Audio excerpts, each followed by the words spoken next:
Assalomu alaykum qadrli chorva ishqibozlari. Greenford novoslarida uzoq boqish bo'yicha chempionlardan sekin sudrab semirtirish bo'yicha master klass Karim bobo qishloq zaylab xonadoniga kelganmiz. Bu yerdan oldin ham ulkan novoslar chiqqan. Katta videolar olganmiz. 1 yil bo'ldimi olganingizga? Ha, 1 yil bo'ldi. Qasa? Nech puldan oldingiz? 18 milliondan olingan mana 3 ta novosimiz. Xudo xohlasa 40 milliondan ham to'tiq turibmiz. Nasib bo'lsa iloyim. Videoda sal kichkina ko'rinishi mumkin mollar, katta novoslar. Bu yil men sotish uchun emas, prosta video qilish uchun olib turganligim uchun teparoqdan o'zimga qulay holatda olyapman. Agarda mana bunday qilib pasaytiradigan bo'lsam, bu mollar ham o'ta katta ko'nmaydi. Xo'p. Qanchadan yem yeyapti endi bular? Sayyopa. Shu. Yem yaxshi yegan, endi 1 oy bo'ldi. Asosan o't, somon, o't. Somon, o't, kepak bilan ham mana kepak. Bitta nimani ko'rsatmoqchimiz? Birinchi o'rinda hayvonning genetikasida bo'lish kerak. Semirishga moyil hayvonlar bor. Misol Angus, Sharaller, Simmental, Greenford. Yana va hokazo. Semirishga moyil novoslar. Bular go'sht yo'nalishidagi novos hisoblanadi. Suti kamroq bo'ladi, bolani yaxshi beradi, suti jirni bo'ladi, bolani semiz katta qiladi, tez katta qiladi. Asosan bu novoslar 1 yoshgacha ozgina sekinroq katta bo'ladi. 1 yoshdan o'tgandan keyin ana shu 13-14 oyligidan boshlab yaxshi o'sib katta bo'lishni boshlaydi. Mana yuvoshliklari ham Yani ichida yuraman, bir donanma. Biz mana novoslarimiz eti yemishlari Yemishiga gap yo'q. kirib chiqadi. Yemishiga gap yo'q, ha? Novoslarimiz tovlanyapti. Ortiqcha naqalar bir hashamatli boqilmagan somon. Somonga kepak sepib qo'yilgan bo'ldi. Semirish genetikasi yaxshi. Endi asosan boqishda yana bitta e'tibor beradigan narsa bor. Yemni miqdori. Yemni miqdorini ozgina kichkinaligidan berib borilsa, buni ham ziyoni yo'q. Lekin birarga odamlar bor, kichkina hayvonga, shu 1 yasharli hayvonga katta dozada yem beradi. Bu ikkilamchi kasalliklarni keltirib chiqaradi, albatta. Hayvon o'sib rivojlanadigan paytda kerakli miqdorda ozuqani berib, konsentrat ozuqa pastroq turishi kerak. Iloji boricha proteinli ozuqalarni o't, beda, somon, mana shunaqa narsa bilan ushlash kerak.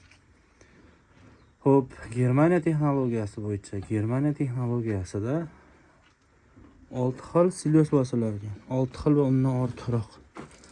Ana shu siloslarning ichidan xo'p, makka doni qayirib olingan, poyasi 80-90% ga pishib qolgan, 70% joyi ko'k massa bo'ladigan, quruq massa ham deydi. Shu bo'lib tagida poya o'zi qurishni boshlagandan keyin yerdan 20-30 cm qoldirib o'rilib, ana shu silos bilan asosan sut yo'nalishidagi mollar haqida gaplashdik biz. Shunda berishar ekanki, to qochqingacha.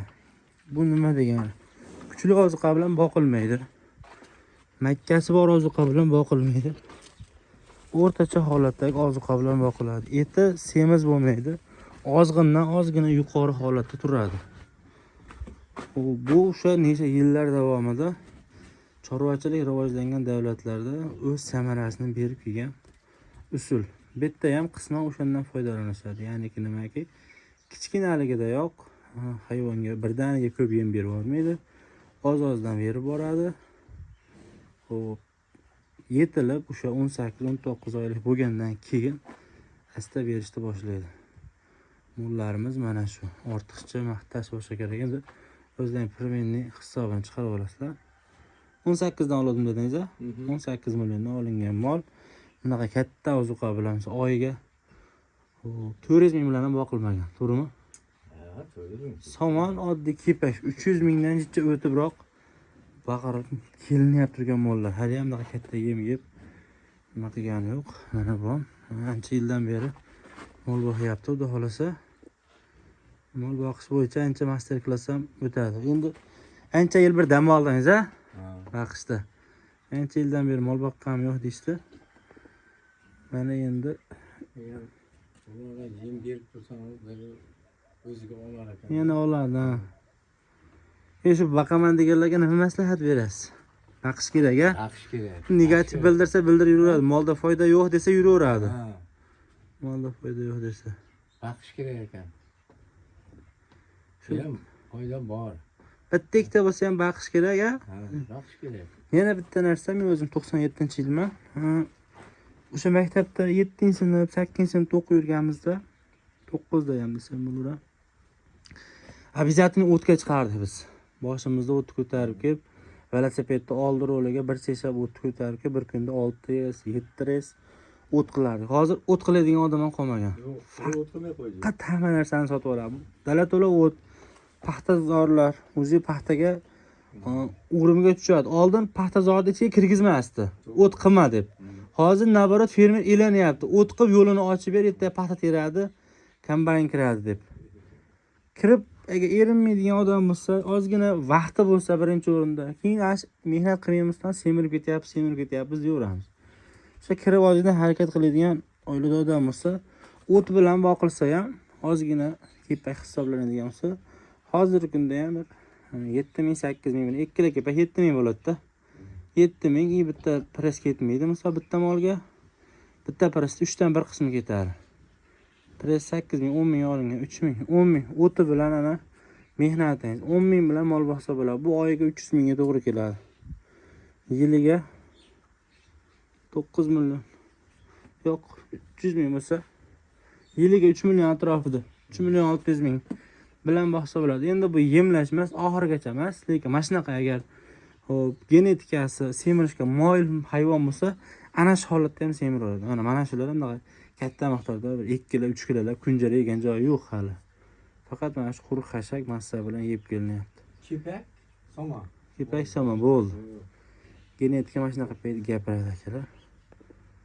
Hop, kanalga obuna bo'lib, like bosishni unutmang. Vaqtingizni olganimiz uchun avvalo uzr va rozi bo'lasiz. Maqsadimiz aniq, niyatimiz xolis. Xudo xolasa, bundan da zo'r videolar chiqarishga harakat qilamiz. Robek ham bitta tilagingiz bo'lsa, Hammaga omad bo'lsin. hammani o'z shahri obod bo'lsin deydi. Endi shunaqa gap bor edi. O'zlaridan chiqqan gap. Hammani o'z shahri obod bo'lsin. Yashasin. Mehr bersa, Mana qarov bo'lsa ozgina mehr. mehr bo'lsa bo'ladi. Hayvon boqadigan odamda yana gap so'zlar ketadi. Hayvon boqadigan odam hayvonga bo'lgan ozgina o'sha siz aytgandek rahmi bo'lmasa, Allohdan qo'rqib rahmi bo'lmasa, o'zgarmaydi mol. Jichcha bo'lsa ham Xudodan qo'rqsa, shu meni qo'limga qarab turibdi desa, o'sha mol o'zgaraveradi, foyda ham qilaveradi. Avvalo buni Alloh bizga o'sha ne'mat qilib yaratib berganligi uchun shunaqa deb qaraydigan bo'lsak, foyda ham o'z-o'zidan kelaveradi. Chorvada foyda bor. Alloh taolo o'zining Qur'onida aytgan 7 ta narsaga baraka berdim degan, shuni bittasi ham chorva. Haqiqatan. Xudo xolasa. Ular urganim ham bo'ldi menga. Ha, yuvoshlik a. O'tgan yillar juda katta edi. Kanalimizda bo'lish kerak, bir kurslar chiqardi, xudo xolasa.